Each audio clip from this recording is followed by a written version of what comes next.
और मेरे प्यारे दोस्तों, कैसे हैं आप सभी लोग। एक बार फिर से आप सभी लोगों का हार्दिक स्वागत और अभिनंदन लक्ष्य the goal academy UPTGT science के इस बैच में, जहां पे हम लोग आज बात करने वाले हैं केमिस्ट्री के बारे में। केमिस्ट्री का फर्स्ट चैप्टर हम लोग डिस्कस करेंगे, जिसका नाम है एटॉमिक स्ट्रक्चर, बोले तो परमाणु संरचना। एकदम जीरो से इसको हम लोग समझते हुए आगे बढ़ेंगे और इससे रिलेटेड जो क्वेश्चन ऑलरेडी हमारे बोर्ड एग्जामिनेशन में आ चुके हैं उन पे भी हम लोग डिस्कस करेंगे। लेकिन बेसिक इंट्रोडक्शन में एटॉमिक स्ट्रक्चर आज हम लोग शुरू करते हैं। सबसे पहले अगर हम बात करते हैं केमिस्ट्री, केमिस्ट्री को बोलते हैं रसायन विज्ञान। तो केमिस्ट्री में हम स्टडी करते हैं केमिस्ट्री, जिसको आप बोलते हो रसायन विज्ञान। और इस रसायन विज्ञान में आप लोग पढ़ते हैं किसके बारे में, तो आप लोग पढ़ते हो द्रव्य के बारे में। किसके बारे में? द्रव्य के बारे में।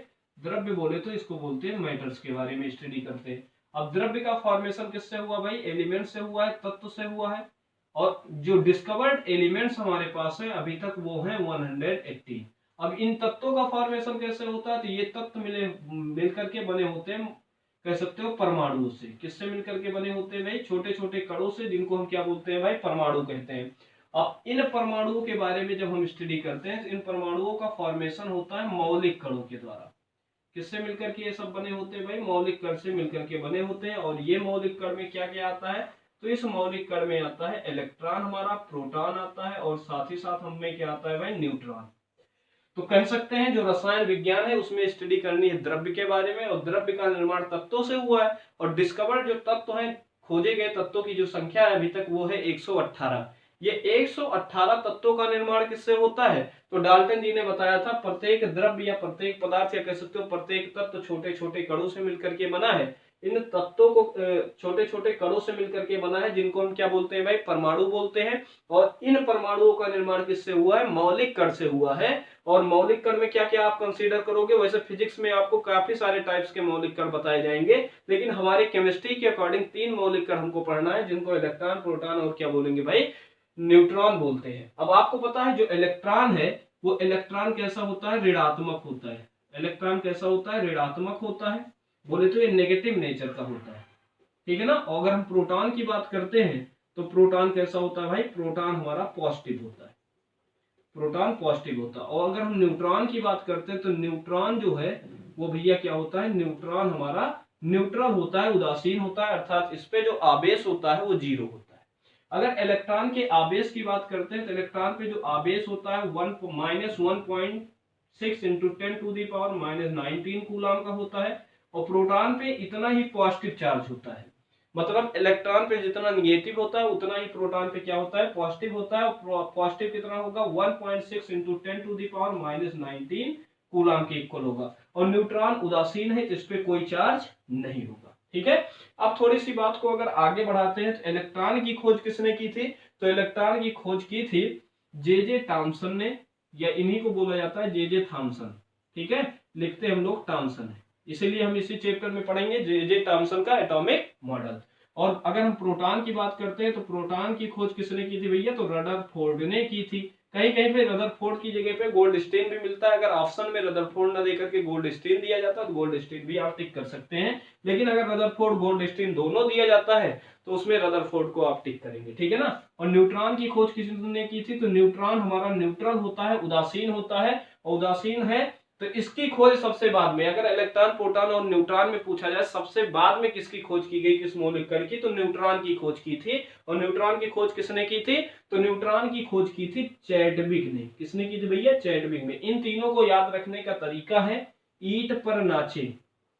क्या है भाई? ईट पर नाचे। ईट का मतलब ई का मतलब इलेक्ट्रॉन से है, टा का मतलब थॉमसन। इलेक्ट्रॉन की खोज किसने की? थॉमसन ने की। पा का मतलब प्रोटॉन से है और इसकी खोज किसने की भाई? रदरफोर्ड ने की। और नासक का मतलब किससे है? न्यूट्रॉन से है। और चा का मतलब चैडविक। कह सकते हो यहाँ पे पहला वाला शब्द आपको मौलिक कणों के बारे में जानकारी देगा, और जो दूसरा वाला कह सकते हो शब्द है वो उसके आविष्कर्ता या खोजकर्ता के बारे में आपको बताएगा। याद रखना होगा तो ईट पर नाचे, ऐसे याद करके आप इसको याद रख सकते हैं। अब बात करते हैं इन तीनों तत्वों में सबसे छोटा तत्व को, सबसे छोटा मौलिक कण क्या होता है? तो सबसे छोटा मौलिक कण हमारा क्या है? इलेक्ट्रॉन है। और इलेक्ट्रॉन के अगर द्रव्यमान की बात करें तो इलेक्ट्रॉन का द्रव्यमान 9.1 इंटू 10⁻−31 kg आता है। और जब यहीं पे आप प्रोटॉन के द्रव्यमान को कैलकुलेट करोगे तो प्रोटॉन का द्रव्यमान 1.67 10⁻⁻27 kg आता है। अगर न्यूट्रॉन के द्रव्यमान की बात करें तो ये सबसे ज्यादा भारी है। क्या है? सबसे ज्यादा कह सकते हो इसका द्रव्यमान सबसे ज्यादा होता है और इसका द्रव्यमान 1.678 इंटू 10⁻⁻24 kg के बराबर आएगा। ठीक है, तो सबसे छोटा कह सकते हो सबसे हल्का पार्टिकल अगर मौलिक कणों में बात की जाए तो क्या है भाई? इलेक्ट्रॉन है। इसी कारण से इलेक्ट्रॉन को ही हम मौलिक कण मान करके स्टडी करेंगे किसकी भाई? परमाणु संरचना में। अब आगे अगर हम बात करते हैं सबसे भारी अगर पूछा जाए तो हमारे पास क्या है? न्यूट्रॉन। तो अभी तक हम लोगों ने देखा कि भैया जो परमाणु है उस परमाणु में हम बात करें तो मौलिक कणों से इसका निर्माण हुआ है। मौलिक कण में 3 इलेक्ट्रॉन, प्रोटॉन और न्यूट्रॉन और उनके खोजकर्ताओं के बारे में हमने जानकारी ली। एक बार इसका स्क्रीनशॉट आप लोग ले लीजिए, फिर क्रम को थोड़ा सा आगे बढ़ाते हैं, चीजों को आगे समझते हैं, फिर आते हैं अपने टॉपिक पे जिसका नाम है परमाणु संरचना। उसके बारे में कुछ चीजें आपको हम बताते हैं। नोट कर लीजिए आप सभी लोग। चलिए, आप लोगों ने सीख लिया केमिस्ट्री, द्रव्य, द्रव्य का निर्माण तत्व से, तत्व का निर्माण परमाणु से हुआ। अब बात आती है पहले हमारे चैप्टर का नाम क्या है? परमाणु संरचना। अर्थात जो परमाणु मिलकर के बना है वो किससे मिलकर के बना भाई? मौलिक कणों से, बोले तो फंडामेंटल पार्टिकल से मिलकर के बना है। तो परमाणु संरचना में हमें परमाणु की आंतरिक संरचना के बारे में अध्ययन करना है कि ये परमाणु जो बना है वो इलेक्ट्रॉन, प्रोटॉन और न्यूट्रॉन से तो मिलकर के बना है। इनका आंतरिक संरचना कह सकते हो, इनका अंदर में जो अरेंजमेंट, परमाणु के अंदर में मौलिक कणों की व्यवस्था कैसी है उसके बारे में हमें स्टडी करनी है। किसके बारे में भैया? इस चैप्टर में पढ़ना है परमाणु संरचना में। अर्थात परमाणु संरचना में हम परमाणु के आंतरिक संरचना के बारे में स्टडी करेंगे कि ये जो परमाणु है मौलिक कणों से मिलकर के तो बना है। इस मौलिक कणों में इलेक्ट्रॉन, प्रोटॉन और न्यूट्रॉन का जो अरेंजमेंट है, व्यवस्था है, वो कैसी है। नोट कर लीजिए इसको, फिर हम शुरू करते हैं इस चैप्टर में। तो यहाँ पे हम लोगों ने इतनी सारी चीजें डिस्कस की है।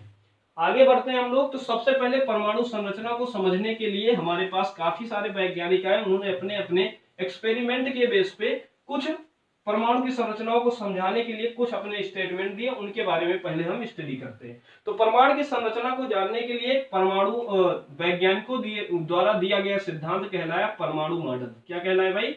परमाणु मॉडल कहलाया। और ये परमाणु मॉडल बोले तो इसको बोलते हैं एटॉमिक मॉडल। क्या बोलते हो भाई? इसको बोलते हैं एटॉमिक मॉडल। अब एटॉमिक मॉडल हमारे पास कितने हैं? बहुत सारे एटॉमिक मॉडल्स हैं, जिसमें हम लोग सबसे पहले बात करते हैं जे थॉमसन का एटॉमिक मॉडल हमारे पास आया था।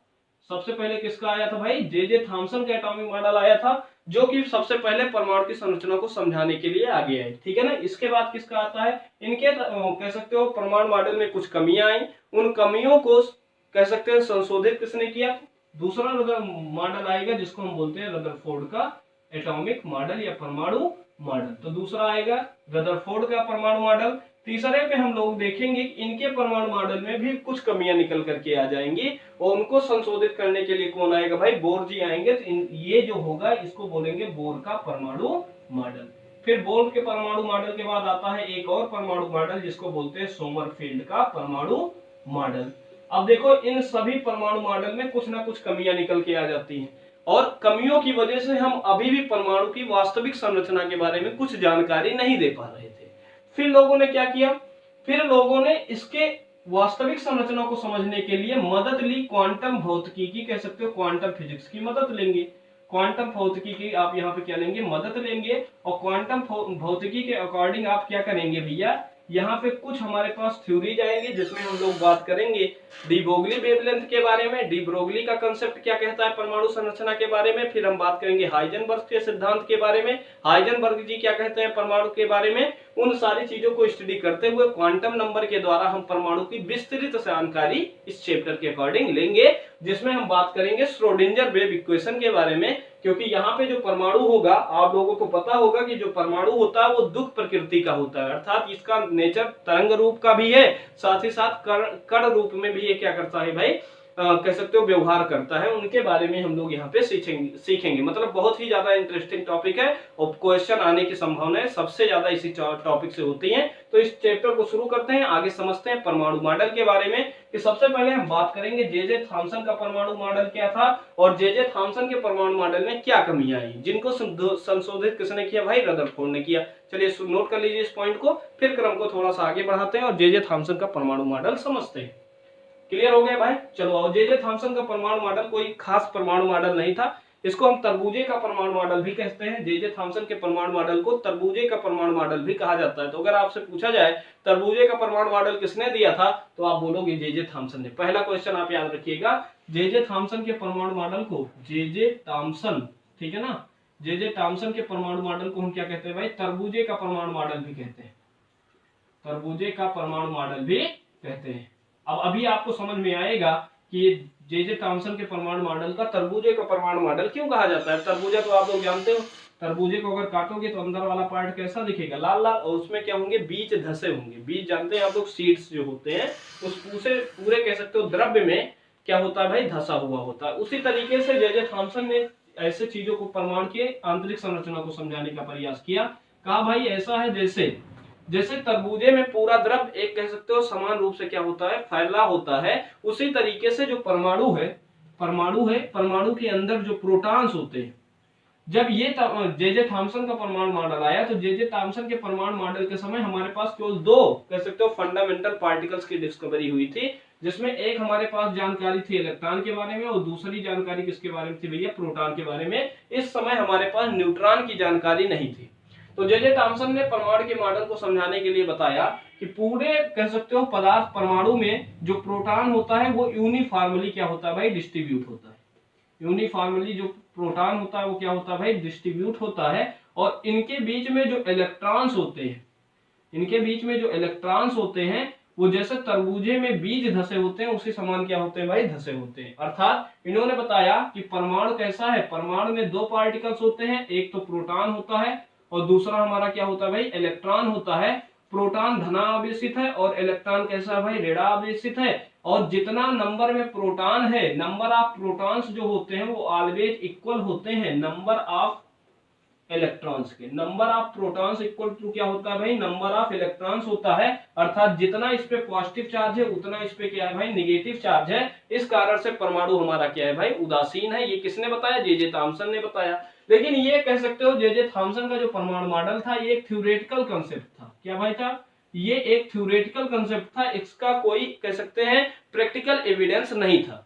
पहली कमी तो ये निकल के आ गई, इन्होंने जैसे देखा परमाणु को, इन्होंने बताया कि इसमें प्रोटॉन और इलेक्ट्रॉन इक्वल नंबर पे होते हैं, इसलिए प्रोटॉन हमारा क्या होता है, जो हमारा परमाणु होता है वो कैसा होता है भाई, उदासीन था, जो कि 100% सही था। लेकिन जैसे ही डिस्कवरी न्यूट्रॉन की हो गई तो न्यूट्रॉन की डिस्कवरी के बारे में इनके परमाणु मॉडल में न्यूट्रॉन के बारे में कोई जानकारी हमको नहीं मिल रही थी। इस कारण से लोगों ने इनके परमाणु मॉडल को क्या कर दिया भाई, रिजेक्ट कर दिया।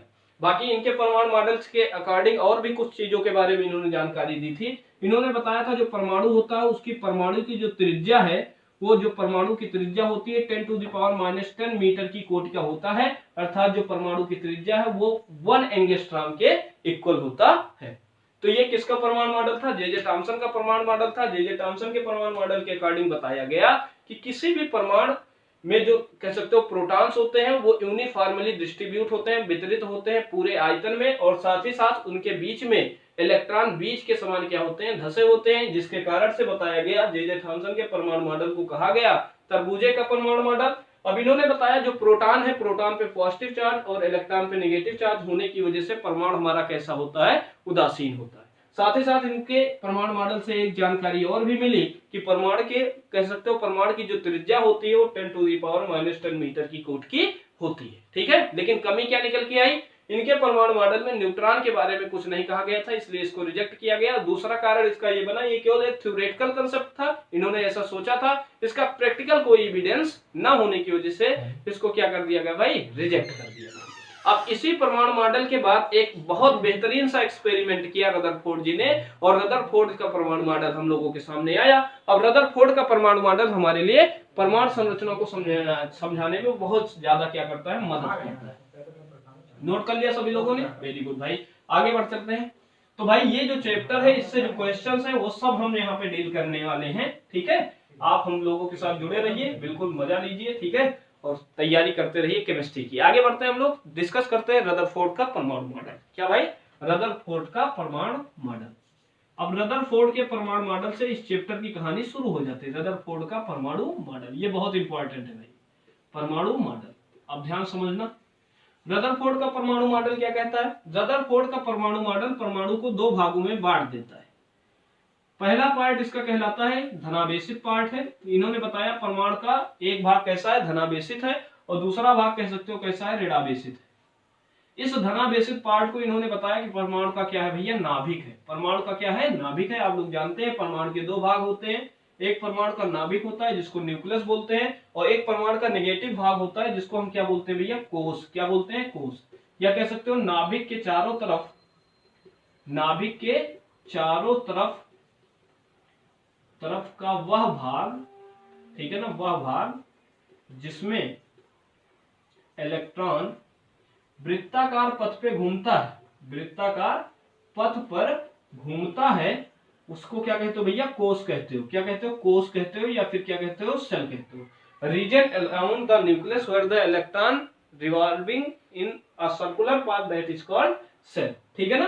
अब सेल में क्या करेगा, इलेक्ट्रॉन रोटेट करेगा, और नाभिक क्या होगा, जो धनावेशित पार्ट है परमाणु का, वो क्या है, नाभिक। अब नाभिक में क्या होता है भाई, नाभिक में दो हमारे फंडामेंटल पार्टिकल्स पाए जाते हैं, इन्होंने बताया। एक तो बताया ये कैसा है भैया, इसमें होता है प्रोटॉन, और दूसरा क्या होता है, न्यूट्रॉन।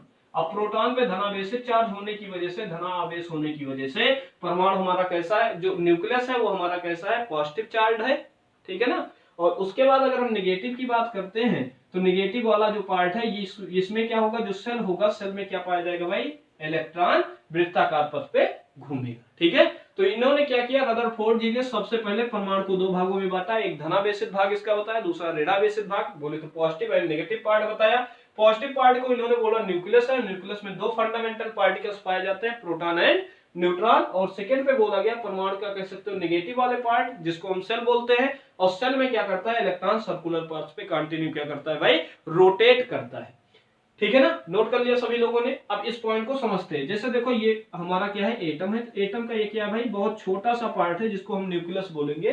ठीक है ना, जिसको हम क्या बोलेंगे, पॉजिटिव। ठीक है ना। और इसके सराउंडिंग में बहुत सारी सेल्स है, बहुत सारी क्या है भाई, सेल है, जिनमें इलेक्ट्रॉन सर्कुलर पाथ पे क्या करेगा, रोटेट करता रहेगा। जैसे यहाँ ये सेल है, सेल नंबर फर्स्ट, तो इस पे इलेक्ट्रॉन रोटेट करेगा। सेल नंबर सेकंड है, इस पे भी इलेक्ट्रॉन कंटिन्यू क्या करेगा भाई, रोटेट करता चलेगा। ठीक है, ये रोटेट करता हुआ हमारा चलेगा। तो यहाँ पे परमाणु के, रदरफोर्ड के परमाणु मॉडल से परमाणु को क्या किया गया, दो भागों में बांट करके स्टडी करना शुरू किया, एक पॉजिटिव और एक क्या था, नेगेटिव। अब ये क्लासिफाइड कैसे किया गया था, तो रदरफोर्ड ने एक एक्सपेरिमेंट किया था, बोले तो प्रयोग किया था, जिस प्रयोग को हम बोलते हैं अल्फा पार्टिकल, अल्फा कण, ठीक है ना, प्रकीर्णन।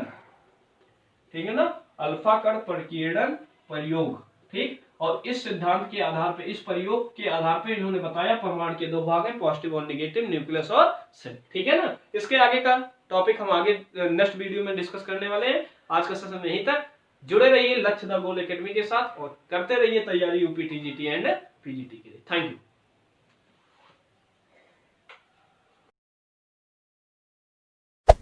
Hey there. Subscribe to my channel. And also press this bell icon.